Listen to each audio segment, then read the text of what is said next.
Hello everyone, good morning. কেমন আছো? আশা করি ভালো আছো। আমার মিনি ব্লগে তোমাদের অনেক ওয়েলকাম। আজকে সকালে উঠেই দেখো এক গাদা কাপড় রয়েছে, এই কাপড়গুলোকে গোছাবো। দিন থেকে কাপড়গুলোকে জমিয়ে রেখেছি, কিন্তু গুছানোর আর সময় হচ্ছে না, তাই ভাবলাম গুছিয়ে নেব। আর এখানে দেখো আমি ভাবলাম ড্রেসিং টেবিলটাকে একটু পরিষ্কার করে নিই, অনেক দিন থেকে পরিষ্কার করা হয় না। ড্রেসিং টেবিল থেকে এক এক করে সব জিনিসগুলোকে বের করে মুছে টুছে ক্লিন করে আবার সুন্দর করে গুছিয়ে রাখবো।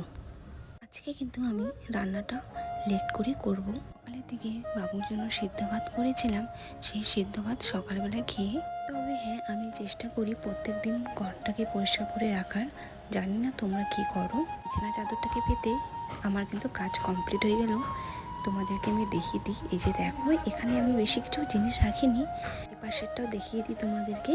কেমন লাগছে কমেন্টে জানিও তো। এবার আমি চান টান সেরে একটু রেস্ট করব। আজ তাহলে আসি, কাল আবার নতুন ভিডিওতে দেখা হচ্ছে।